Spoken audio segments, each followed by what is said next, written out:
ഞങ്ങൾ ഒരുപാട് വഴക്കൊക്കെ ഉണ്ടാക്കിയിട്ടുണ്ട്. ഒരാള് പോലും ഇല്ലായിരുന്നു എന്നുള്ളതാ ഞങ്ങളെ ഹെൽപ്പ് ചെയ്യാൻ. രാവിലെ എപ്പോഴും ജോലിക്ക് പോകുമ്പോ എന്നെ കെട്ടിപ്പിടിച്ചൊരു ഉമ്മ തരും. അപ്പയ്ക്ക് അമ്മയെ ചേർത്ത് പിടിക്കാൻ തോന്നിയ നിമിഷം, എടുത്ത് കിണറ്റിയിടാൻ തോന്നിയ നിമിഷം. ഞാനാണെങ്കിൽ കാത്ത് ലേബർ റൂമിന്റെ ഭാഗത്ത് നിൽക്കുകയാണ്. ഞാൻ ഓടി മറിഞ്ഞു പോയി കെട്ടിപ്പിടിച്ചു. ഞങ്ങളുടെ കല്യാണം കഴിഞ്ഞിട്ട് 10 വർഷമായി. 9 വയസ്സുള്ളൊരു മോൻ ഞങ്ങൾക്കുണ്ട്. അപ്പൊ ഈ ഒരു 10 വർഷത്തെ ജേർണിയെ കുറിച്ച് അങ്ങോട്ടും ഇങ്ങോട്ടും കുറച്ച് ചോദ്യോത്തരങ്ങള്, എങ്ങനെ ഉണ്ടായിരുന്നു, എങ്ങനെയാണ് ഇത്രയും നാള് ഞങ്ങള് എന്ത് സക്സസ്ഫുൾ ആയിട്ട് പോയത്, അങ്ങനെയുള്ള കാര്യങ്ങളൊക്കെ ഞങ്ങൾ പരസ്പരവും പിന്നെ ഞങ്ങളുടെ മോനും കുറച്ച് ചോദ്യങ്ങൾ ഞങ്ങളോട് ചോദിക്കാമെന്ന് ഞങ്ങൾ ഇങ്ങനെ പ്ലാൻ ചെയ്തു. അപ്പൊ ആ ഒരു സെഗ്മെന്റ് ആണിത്. നിനക്ക് എന്താ ചോദിക്കാനുള്ളത്? അപ്പ ആദ്യമായിട്ട് അമ്മ കണ്ട ദിവസം മാർച്ച് 27. എന്നിട്ട് അമ്മ ഇട്ടിരുന്ന ഡ്രസ് ഏതായിരുന്നു? ചുരിദാറായിരുന്നു ഇട്ടിരുന്നത്. കളറ് ഒരു ബ്ലൂ കളറായിരുന്നു. ഒരു മിനിറ്റ്, ആ കാഴ്ചയെ പറ്റി പറയണം എനിക്ക്. ആക്ച്വലി ഞങ്ങളുടെ ഒഫീഷ്യൽ പെണ്ണുകാണല് 28-ാം തീയതി ആയിരുന്നു, മാർച്ചില്. ഞങ്ങൾ ജനുവരി തൊട്ടേ സംസാരിക്കുന്നുണ്ടായിരുന്നു. ഞാൻ ദുബായിൽ വർക്ക് ചെയ്യുമായിരുന്നു. ഇപ്പൊ 27-ാം തീയതി ഞാൻ നാട്ടിൽ വന്നു. 28-ാം തീയതിയാണ് ഒഫീഷ്യലി വരണ്ടേ. പക്ഷെ വീട്ടിൽ ആരും അറിയാതെ 27-ാം തീയതി വന്ന് എന്നെ കണ്ടു. എനിക്ക് തോന്നുന്നു ഇപ്പോഴായിരിക്കും അവിടെ ഉള്ളവരെല്ലാം, അച്ഛന്റെ വീട്ടിലുള്ളവരെല്ലാം അത് അറിയുന്നെന്ന് എനിക്ക് തോന്നുന്നു. ഓക്കെ, ഇനി എന്താ ചോദിക്കാനുള്ളത്? അപ്പയ്ക്ക് അമ്മയെ ചേർത്ത് പിടിക്കാൻ തോന്നിയ നിമിഷം, എടുത്ത് കിണറ്റിയിടാൻ തോന്നിയ നിമിഷം. അങ്ങനെ ഉണ്ടായിട്ട് പല നിമിഷങ്ങളും ഉണ്ടായിട്ടുണ്ട്. പക്ഷെ നമുക്കൊന്നും നമുക്കൊന്നും പറയാൻ പറ്റത്തില്ല. കിണറ്റിലിടാനുള്ള നിമിഷങ്ങളായിരിക്കും കൂടുതലും ഉണ്ടായിട്ടുള്ളത്. അന്നേരം എന്താ തോന്നിയിട്ടുള്ളത്? അങ്ങനൊന്നും ഇല്ല. അന്നേരത്തെ തോന്നിയിട്ടുണ്ട്. പക്ഷെ ഒരു 5 മിനിറ്റ് കഴിയുമ്പോ നമുക്ക് വീണ്ടും നല്ലതായിട്ടുള്ള ഒരു ഇതാണ്. അതെ അതെ അതെ. അതെ, പിണങ്ങി കഴിഞ്ഞു കഴിഞ്ഞാൽ ആരാ കൂടുതൽ മിണ്ടാൻ വരുന്നത്? അത് നീ തന്നെയാണ്. അതിപ്പോ ഞങ്ങളുടെ രണ്ടുപേരുടെയും മിസ്റ്റേക്ക് ആണെങ്കിൽ പോലും, ഇപ്പൊ അച്ഛന്റെ ഏറ്റവും വലിയ മിസ്റ്റേക്ക് ആണെങ്കിൽ വല്ലതും മാത്രമാണ് അച്ഛൻ വരിക.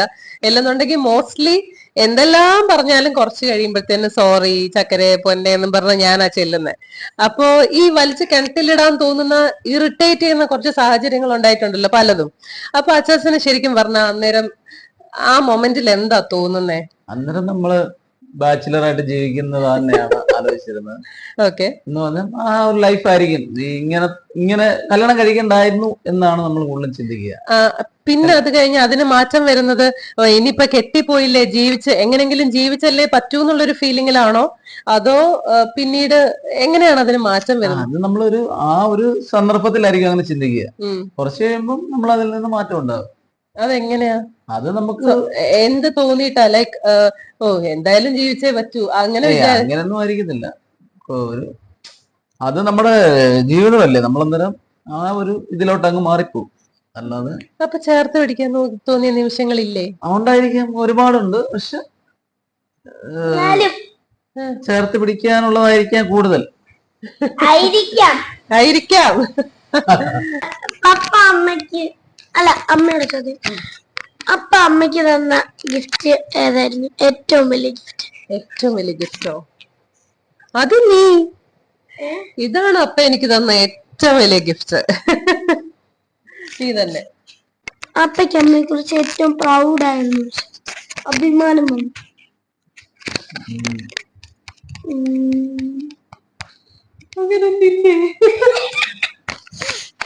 അഭിമാനം വന്ന നിമിഷങ്ങൾ എന്ന് പറഞ്ഞാൽ പല പല കാര്യങ്ങൾക്കും മുന്നിൽ നിന്ന് അത്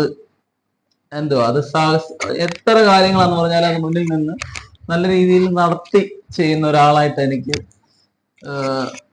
മുത്തിനെ അതൊരു പ്രൗഡായിട്ട് എനിക്ക് തോന്നിയിട്ടുണ്ട്. പല കാര്യങ്ങൾക്കും ഞാൻ ചിലപ്പോൾ അത് പുറമോട്ട് വലിയായിരിക്കും, പക്ഷെ അവൾ അത് മുന്നിൽ നിന്ന് കയറി നിന്ന് അത് നല്ല ഇതായിട്ട് ചെയ്തിട്ടുണ്ട്. അതെനിക്കൊരു പ്രൗഡായിട്ട് തോന്നിയിട്ടുണ്ട്. അമ്മയ്ക്ക് പപ്പയെ കുറിച്ച് പ്രൗഡായ മൊമെന്റ് അല്ലെങ്കിൽ റെസ്പെക്ട് വന്ന മൊമെന്റ്? റെസ്പെക്ട് തോന്നിയ നിമിഷം പറയാം. എന്റെ പപ്പയ്ക്ക് വല്ലാതെ അസുഖം വന്നു. അപ്പൊ ഞാൻ ദുബായിൽ നല്ലൊരു പൊസിഷനിൽ ജോലി ചെയ്തുകൊണ്ടിരിക്കുകയാണ്. ഞങ്ങൾ കല്യാണം കഴിച്ചപ്പം ദുബായിൽ നല്ലൊരു പൊസിഷനിൽ ഞാൻ ജോലി ചെയ്തുകൊണ്ടിരിക്കുക, നല്ല സാലറി, എല്ലാം നല്ല ഇതായിരുന്നു. വിതിൻ 4-5 മന്ത്സ് പപ്പയ്ക്ക് ക്യാൻസർ ആയി. അപ്പോ എനിക്ക് ജോലി വിട്ടിട്ട് വന്നിട്ട് ഇവരെ നോക്കണം എന്നൊരു ഫീലിംഗ് തോന്നി. അപ്പൊ ഞാൻ ജസ്റ്റ് ഇങ്ങനെ ആ ഒരു സജഷൻ പറഞ്ഞു, ഞാൻ ഇങ്ങനെ ജോലി വിടാൻ പ്ലാൻ ചെയ്യുവാന്ന്. എന്നോട് എന്തിനാണെന്നോ അല്ലെങ്കിൽ വേണ്ടാന്നോ അല്ലെങ്കിൽ ഒന്നും മറുത്ത് പറഞ്ഞില്ല. ഓക്കെ, നിന്റെ ഡിസിഷൻ അങ്ങനെ ആണെങ്കിൽ അത് അങ്ങനെ ആയിക്കോട്ടെ എന്ന് പറഞ്ഞു. അന്ന് തൊട്ട് ഇന്ന് വരെയും അങ്ങനെ ഒരു കാര്യത്തിലും എന്നെ എന്താ പറയുന്നത്, എന്റെ ഒരു ഡിസിഷനിൽ അങ്ങനെ ആവശ്യമില്ലാതെ കയറിയിട്ട് ഇടപെടത്തില്ല. പക്ഷെ തെറ്റായ എന്തെങ്കിലും കാര്യമാണ് ഞാൻ ചെയ്യുന്നതെന്നുണ്ടെങ്കിൽ അതെനിക്ക് പറഞ്ഞ് മനസ്സിലാക്കി തരും. അതെനിക്ക് ഭയങ്കര ഒരു റെസ്പെക്ട് തോന്നിയൊരു കാര്യം.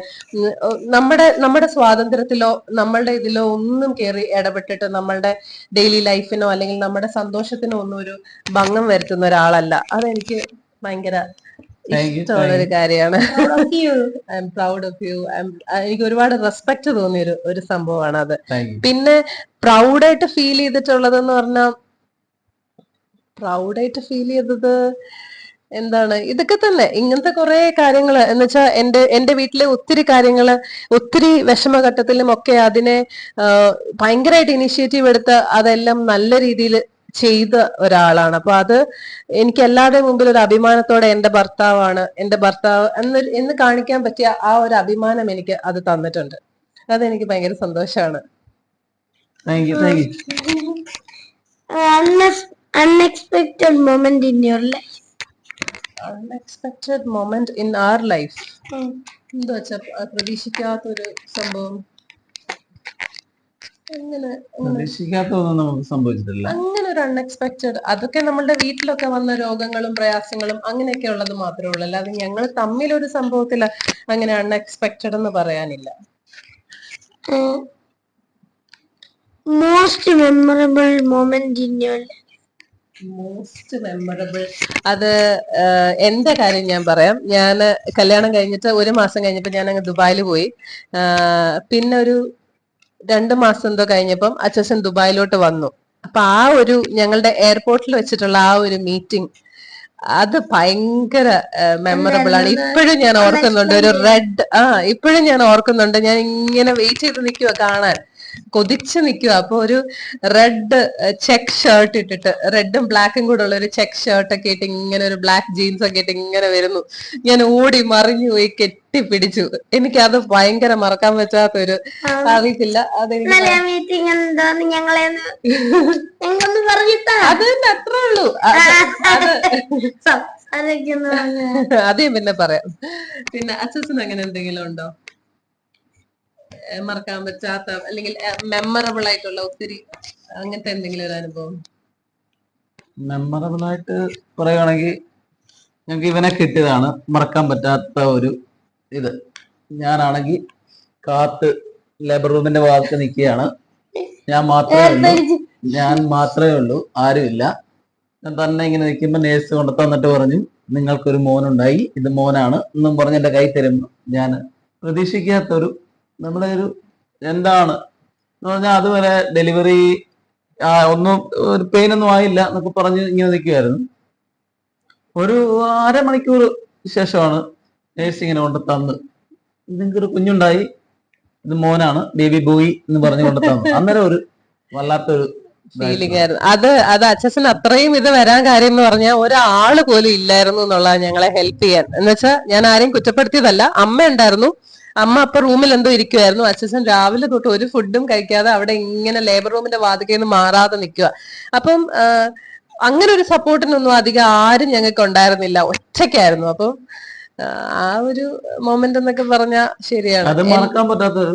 അതെ, എന്നെ നല്ല രീതിയിൽ എന്റെ പ്രഗ്നൻസി ത്രൂ ഔട്ട് എന്നെ അച്ഛന്റെ വയറ്റിലാണോ കുഞ്ഞ് കിടന്നെന്ന് തോന്നിപ്പോവും. അത്ര നന്നായി എന്നെ കെയർ ചെയ്ത് നോക്കിയിട്ടുണ്ട്. അതൊന്നും എനിക്ക് മറക്കാൻ പറ്റാത്ത കാര്യങ്ങളാണ്. അപ്പക്ക് എന്നെയാണോ ഇഷ്ടം, രണ്ടുപേരെ ഒരുപോലെ, അതിന് കുറവൊന്നുമില്ല, രണ്ടുപേരെ അത്രേ ഉള്ളൂ. അത്രേ ഉള്ളൂ, ഒരു ഇച്ചിരിയില്ല, പൊടിയൊന്നുമില്ല, ഇല്ല. സത്യം പറ, സത്യം സത്യം സത്യം. ഇപ്പൊ എന്നോട് ചോദിച്ചാലും ഞാൻ അങ്ങനെ പറയത്തുള്ളൂ. സാധാരണ അമ്മമാരെല്ലാം പ്രസവിച്ച മക്കളെയാണ് ആദ്യം പറയുക. പക്ഷെ എനിക്ക് ഇവര് രണ്ടുപേരും എന്ന് വെച്ചാ അച്ഛൻ എനിക്ക് ചെയ്തതൊക്കെ ഒത്തിരി ഒത്തിരി മറക്കാൻ പറ്റാത്ത, എന്നെ ആരും ചേർത്ത് പിടിക്കാതെ എല്ലാരും തള്ളിയിട്ടിരുന്ന സമയത്ത് എനിക്കൊരു ജീവിതം തന്നു. എന്നെ നന്നായി നോക്കി.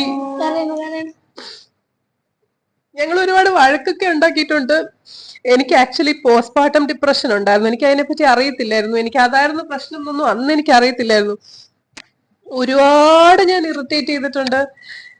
ഒത്തിരി ഒത്തിരി ഒത്തിരി ഞാൻ വഴക്കുണ്ടാക്കിയിട്ടുണ്ട്.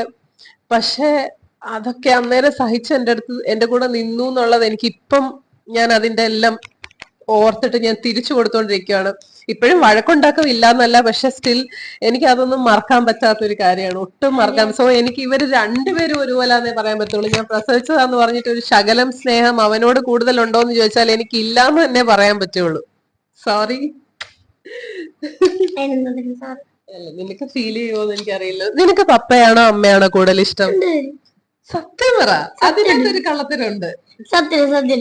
ഓക്കെ, ആരവിന് അപ്പയുടെ ഏറ്റവും ഇഷ്ടമുള്ള ഒരു കാര്യവും ഏറ്റവും ഇഷ്ടമില്ലാത്തൊരു കാര്യവും പറയാമോ?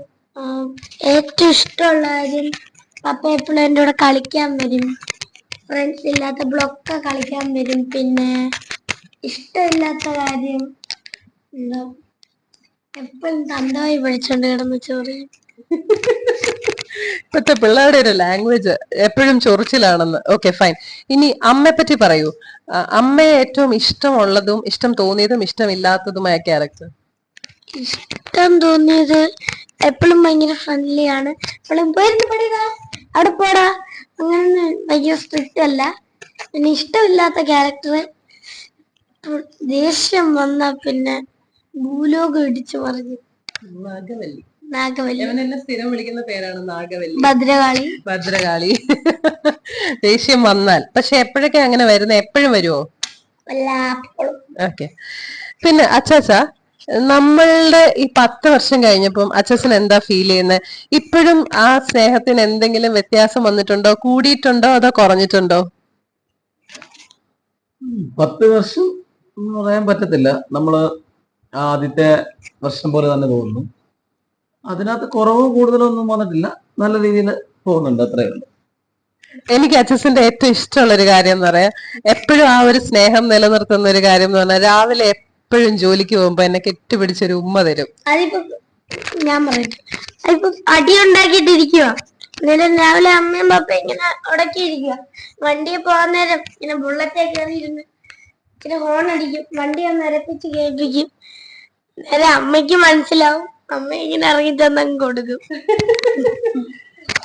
അതാണ് ഞങ്ങളെ ശരിക്കും പറഞ്ഞു കഴിഞ്ഞാൽ, എത്ര പിണക്കാണെന്ന് പറഞ്ഞാലും വളരെ റെയർ സമയങ്ങളിൽ, അതുപോലെ വല്ലതും പിണങ്ങിയിരിക്കുന്ന സാഹചര്യത്തിൽ മാത്രം രണ്ടിലാരേലും ഒരാൾ അങ്ങനെ ചെയ്യാതിരുന്നിട്ടുള്ളൂ. അല്ലെങ്കിൽ എല്ലാ ദിവസവും രാവിലെ പിണങ്ങിയിരിക്കുവാണെങ്കിൽ ചിലപ്പോ പിണക്കം തീരുന്നത് അവിടെ ആയിരിക്കും. അപ്പൊ അത് എനിക്കിപ്പോഴും ഒരു എന്താ പറയുന്നത്, ഞങ്ങളുടെ റൊമാൻസിനെ, ഞങ്ങളുടെ സ്നേഹത്തിനെ ഒക്കെ നിലനിർത്തുന്ന ഒരു വലിയൊരു എലമെന്റ് ആണ് അത്. അതെനിക്ക് ഭയങ്കര ഇഷ്ടമുള്ള ഒരു കാര്യമാണ്. അതുപോലെ അച്ഛസ, എനിക്ക് ഒരു ചോദ്യം ചോദിക്കാനുള്ളത്, എന്റെ സ്വഭാവത്തിൽ ഇംപ്രൂവ് ചെയ്യണമെന്ന് അല്ലെങ്കിൽ മാറ്റം വരുത്തണമെന്ന് അച്ഛന് തോന്നിയിട്ടുള്ള ക്യാരക്ടർ എന്താണ്? ഇംപ്രൂവ് ചെയ്യണമെന്ന് തോന്നുന്നത് ഈ എടുത്തിയാട്ടം എന്താണെന്ന് ചിന്തിക്കാതാണ് ഓരോ കാര്യങ്ങളും സംസാരിക്കുന്നത്. ചിലപ്പോൾ ആൾക്കാർക്ക് അത് ഇഷ്ടപ്പെടാം, ചിലപ്പോൾ ഇഷ്ടപ്പെടത്തില്ല. അന്നേരം അത് കുറച്ച് ശ്രദ്ധിച്ചിട്ട്, അത്രേ ഉള്ളൂ. അതിനകത്ത് വേറെ ഒന്നും പറയാനില്ല. ഒരു ചെറുതായിട്ടൊരു കാര്യം ശ്രദ്ധിച്ചാൽ മതി. അതായത് പിന്നെ പറയേണ്ടാത്ത കാര്യമായിരിക്കാം ചിലപ്പോ പറയുന്നത്, അത് ശ്രദ്ധിക്കാതായിരിക്കും പറയുന്നത്. അതുപോലെ ചിലപ്പം ഹെൽപ്പ് ചെയ്യേണ്ട കാര്യമായിരിക്കും, അത് അല്ല ഹെൽപ്പ് ചെയ്യേണ്ടതായിരിക്കത്തില്ല, പക്ഷെ നീ അതിനകത്ത് പോയി കൈ കൊടുക്കും, പക്ഷെ അത് നിനക്ക് തന്നെ വിനയാവും. നീ അങ്ങനെ ഒരു ചെറിയ ചെറിയ ഒരു പോരായ്മകളേ ഉള്ളൂ. ഈ എന്തോ പറയുന്നേ, അതിന് കൂടുതലും എടുത്തിയാട്ടം എന്ന് പറഞ്ഞാൽ നമ്മൾ ശ്രദ്ധിച്ച് ചെയ്യേണ്ട കാര്യങ്ങൾ ശ്രദ്ധിക്കാതെ ചെയ്യുന്നു, അത്രേ ഉള്ളൂ. അത് അച്ചാച്ചനാണെങ്കിൽ ആ കാര്യത്തിൽ ഭയങ്കര ക്ലെവറായിട്ടോ, ഭയങ്കര ക്ലെവറായിട്ട് ചിന്തിച്ചിട്ട് മാത്രമേ എല്ലാം ചെയ്യത്തുള്ളൂ. ഞാനാണെങ്കിൽ ഇപ്പൊ ഒരാൾ വന്ന് എന്നോടൊരു കാര്യം പറഞ്ഞു കഴിഞ്ഞാൽ അത് അവരുടെ ഭാഗത്താണോ ന്യായം മറ്റേതാണോ എന്നൊന്നും അറിയാതെ ഇവര് പറയുന്ന കേട്ടോണ്ട് പെട്ടെന്ന് ഇറങ്ങി ചെല്ലും. പിന്നെ അങ്ങ് എന്ന് കഴിയുമ്പോഴായിരിക്കും മനസ്സിലാവുന്നത്, അയ്യോ ഇത് പണി പാളി, ഇവരല്ലായിരുന്നു അവരായിരുന്നു റൈറ്റ് അല്ലേ, അങ്ങനെ എന്തെങ്കിലുമൊക്കെ. അത് ചിലപ്പോ ഓർക്കാതെ ആ ഒരു സംസാരത്തിലൊക്കെ വീണ് പോയിട്ട് ചെയ്തിട്ടുണ്ട്. പിന്നെ ഹെൽപ്പിംഗ് മെന്റാലിറ്റി ഭയങ്കര കൂടുതലാണ്. അങ്ങനെ പോയിട്ട് പണി വാങ്ങിച്ചു കൂട്ടിയ ഇഷ്ടം പോലെ കേസ്. എത്ര കിട്ടിയാലും പഠിക്കത്തില്ല. ഇപ്പോഴും ഓടും. എവിടെങ്കിലും ആർക്കെങ്കിലും എന്തെങ്കിലും ഹെൽപ്പ് വേണമെന്ന് പറഞ്ഞാൽ ഇപ്പൊ ഒരു ഫോൺ കോൾ വന്നാ അപ്പൊ പോവും. പിന്നെ എന്നെ ആ കാര്യത്തിൽ അച്ഛൻ ഒത്തിരി ഗൈഡ് ചെയ്യാറുണ്ട്. ചിലതിൽ നിന്നൊക്കെ അങ്ങനെ എനിക്ക് രക്ഷപ്പെടാൻ സാധിച്ചിട്ടുണ്ട്. ഒരു വലിയ സംഭവമുണ്ട്, എന്റെ കൊച്ചിന്റെ ചൈൽഡ്ഹുഡ് പോലും കളഞ്ഞ് ഞാൻ ഹെൽപ്പ് ചെയ്യാൻ നടന്ന ഒരു സംഭവമുണ്ട്. അന്ന് എന്നോട് ആദ്യം പറഞ്ഞ എന്തോന്ന് പറയണ്ട, അന്ന് എന്നോട് ആദ്യം പറഞ്ഞ അച്ഛൻ അതിന് പോണ്ട. പക്ഷെ ഞാൻ പറഞ്ഞു ഇല്ല അച്ഛ, അത് കുഴപ്പമൊന്നും ഇല്ല എന്ന് പറഞ്ഞിട്ട് പോയി. എന്നിട്ട് 8ന്റെ അല്ല 9ന്റെ പണി വാങ്ങിച്ചു കൂട്ടിയ കേസുണ്ട്. 18ന്റെ പണി വാങ്ങിച്ചു കൂട്ടിയിട്ടുണ്ട്. ഓക്കെ, അപ്പൊ അല്ലാതൊക്കെ നോക്കിക്കഴിഞ്ഞു കഴിഞ്ഞാൽ എല്ലാ വീട്ടിലും ഉണ്ടാകുന്ന തരത്തിലുള്ള സൗന്ദര്യപ്പണക്കങ്ങള്, വലിയ വഴക്കുകള്, പ്രശ്നങ്ങള്, സ്നേഹങ്ങള് എല്ലാം ഞങ്ങൾ തമ്മിലും ഉണ്ട്. പക്ഷെ എന്തോ ഒരു ഒരു ഒരു ഒരു സ്നേഹം കൂടുതലും, പിന്നെ ഞങ്ങളുടെ പ്രേമമാണെങ്കിലും ഇപ്പോഴും ഞങ്ങൾക്ക് അതുപോലെ നിലനിർത്താൻ പറ്റുന്നുണ്ട്.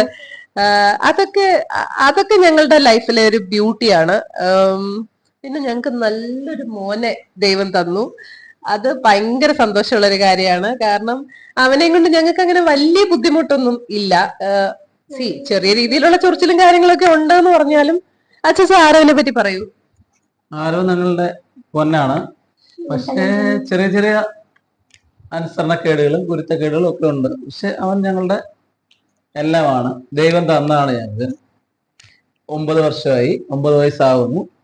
25-ാം തീയതി 9 വയസ്സാകുകയാണ്. ദൈവം ഇത്രത്തോളം അവനെ നടത്തി, മുൻപോട്ട് നടത്തട്ടെ, അനുഗ്രഹിക്കട്ടെ.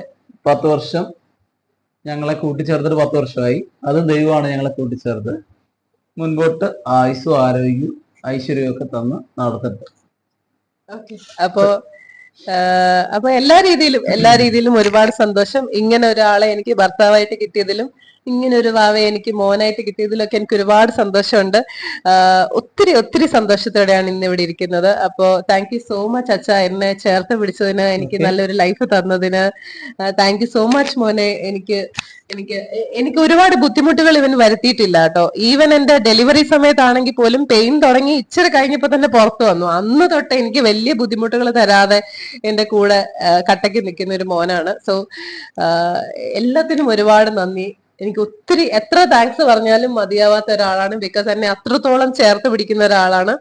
സോ സന്തോഷം. അപ്പൊ ഞങ്ങളുടെ ഈ വെഡിങ് ആനിവേഴ്സറി സ്പെഷ്യൽ വീഡിയോ ഇവിടെ വൈൻഡപ്പ് ചെയ്യുകയാണ്. മറ്റൊരു വിഷയമായി അടുത്ത എപ്പിസോഡിൽ കാണാം. Good night. Good night. Good night.